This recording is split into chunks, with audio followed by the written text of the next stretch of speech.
இன்னைக்கு சுவையான Kerala special recipe ஒன்று பண்ண போகிறேன். இது கோமாளியில் ஸ்ருஷ்டி பண்ண ரெசிபி. இதுக்கு முன்னாடி நிறைய கேரளா பொள்ளிச்சது ரெசிபி பண்ணியிருக்கேன். இன்னைக்கு ரொம்ப டேஸ்டியான வாழைக்காய் பொள்ளிச்சது எப்படி செய்கிறதுன்னு இந்த வீடியோவில் பார்க்கலாம். ஃபர்ஸ்ட் வாழைக்காய் மேரினேட் பண்ணுறதுக்காக ஒரு பவுலில் 1/4 டீஸ்பூன் மஞ்சள் பொடி, 1 டீஸ்பூன் மிளகாய் பொடி, 1/4 டீஸ்பூன் நல்ல மிளகு பொடி, தேவையான அளவு உப்பு எடுத்துருக்கேன். இதில் 2 டீஸ்பூன் தேங்காய் எண்ணெய் சேர்த்து மிக்ஸ் பண்ணிக்கோங்க. கேரளா ஸ்டைல் டேஸ்ட் கிடைக்கிறதுக்காக நான் தேங்காய் எண்ணெய் தான் யூஸ் பண்ணியிருக்கேன். நல்லா மிக்ஸ் பண்ணதுக்கப்புறம் நம்ம வாழைக்காய் போட்டு நல்லா மிக்ஸ் பண்ணதுக்கப்புறம் ஒரு 15 நிமிஷம் ஊற வச்சுருங்க. நான் வாழைக்காய் இந்த மாதிரி நீளமாக ரவுண்ட் ஷேப்பில் கட் பண்ணி எடுத்திருக்கேன்.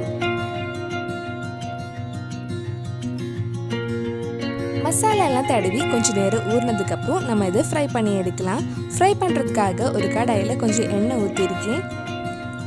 ஃப்ரை பண்ணுறதுக்கும் நான் தேங்காய் எண்ணெய் தான் யூஸ் பண்ணுறேன். எண்ணெய் சூடானதும் கொஞ்சம் கொஞ்சமாக போட்டு ஃப்ரை பண்ணி எடுக்கலாம். ஒரு சைடு ஃப்ரை ஆனதும் மெதுவாக திருப்பி போட்டு இன்னொரு சைடும் ஃப்ரை பண்ணி எடுக்கலாம். இந்த மாதிரி திருப்பி போட்டு எல்லா சைடுமே ஃப்ரை ஆனதும் எடுத்துடலாம்.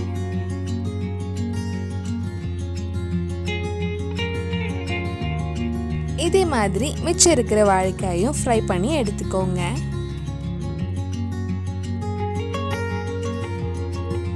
வாழைக்காய் எல்லாமே அழகாக ஃப்ரை பண்ணி எடுத்தாச்சு. அடுத்தது நம்ம மசாலா ரெடி பண்ணலாம். வாழைக்காய் ஃப்ரை பண்ண அதே கடாயில் 1 கப் சின்ன வெங்காயம் எடுத்திருக்கேன். நீங்கள் சின்ன வெங்காயம் பதிலாக பெரிய வெங்காயம் கூட எடுக்கலாம். ஆனால் சின்ன வெங்காயம் யூஸ் பண்ணால் தான் டேஸ்ட் ரொம்ப நல்லா இருக்கும். வெங்காயம் கொஞ்சம் வதங்கி சாஃப்ட் ஆனதும் இதில் 1/2 டீஸ்பூன் இஞ்சி பூண்டு பேஸ்ட், 2 பச்சை மிளகாய், கொஞ்சம் கருவேப்பிலையும் சேர்த்து வதக்கலாம்.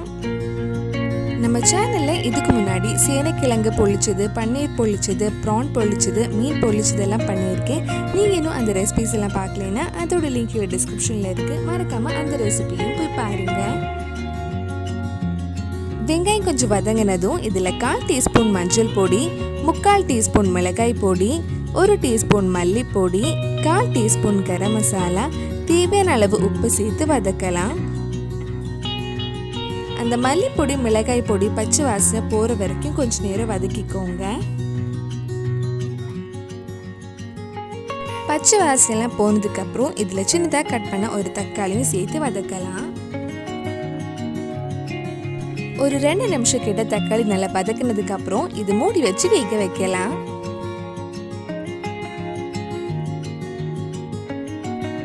இப்போ வாழைக்காய் பொள்ளிச்சதுக்கு தேவையான மசாலா சூப்பராக ரெடி ஆயிருக்கு. நான் இப்போ ஒரு வாழையில எடுத்திருக்கேன். அதில் லைட்டாக கொஞ்சம் மசாலா வைக்கலாம். மசாலா வைக்கிறதுக்கு முன்னாடி வாழையில கொஞ்சம் தீயில காமிச்சு லைட்டாக வாட்டி எடுத்துக்கோங்க. அப்போ தான் ஃபோல்ட் பண்ணுறதுக்கு ஈஸியாக இருக்கும். இந்த மசாலாக்கு மேலே நம்ம ஃப்ரை பண்ண வாழைக்காய் வைக்கலாம். வாழைக்காய் வச்சதுக்கப்புறம் மிச்சம் இருக்கிற மசாலா எல்லாம் சேர்த்து ஃபுல்லாக கவர் பண்ணிக்கோங்க.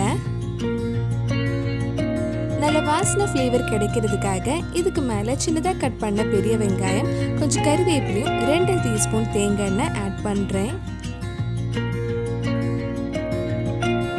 இனி இது எல்லா சைடும் ஃபோல்ட் பண்ணி ஒரு வாழை நாரை வச்சு பொட்டல மாதிரி கட்டலாம். இந்த மாதிரி அழகாக ஃபோல்ட் பண்ணதுக்கப்புறம் ஒரு வாழை நாரை வச்சு கட்ட போகிறேன். நம்ம சேனலில் நிறைய வெஜ் ரெசிபி கோமாளியோட ரெசிபிஸும் பண்ணியிருக்கேன். அதோட லிங்கும் கீழே டிஸ்கிரிப்ஷனில் கொடுத்துருக்கேன். இந்த மாதிரி கட்டினதுக்கப்புறம் ஒரு தோசைக்கல்லை எடுத்திருக்கேன். அதில் 2 டீஸ்பூன் தேங்காய் எண்ணெய் ஆட் பண்ணிக்கோங்க. இப்போ இது லோ ஃப்ளேமில் ஒரு 5 நிமிஷம் வச்சதுக்கப்புறம் திருப்பி போட்டு இன்னொரு 5 நிமிஷம் லோ ஃப்ளேமில் வைக்கலாம். இப்போ நம்ம வாழைக்காய் பொள்ளிச்சது சூப்பராக ரெடியாக இருக்கு. ஓப்பன் பண்ணும்போதே வாசனை தூக்கலாக இருக்குது.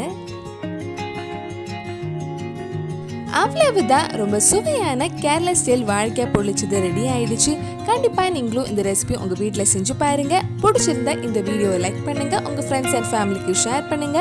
வேறு நல்லா கோமாளி ரெசிபி நம்ம சேனலில் ட்ரை பண்ணலான்னு கீழே கமெண்ட் பாக்ஸில் சொல்லுங்கள். நீங்கள் இன்னும் என்னோட சேனலை சப்ஸ்கிரைப் பண்ணலைன்னா மறக்காமல் சேனலையும் சப்ஸ்கிரைப் பண்ணுங்கள். கூடவே அந்த பெல் ஐக்கனும் ப்ரெஸ் பண்ணால் நான் புது வீடியோ போட்ட உடனே உங்கள் ஃபோனுக்கு நோட்டிஃபிகேஷன் வந்துடும்.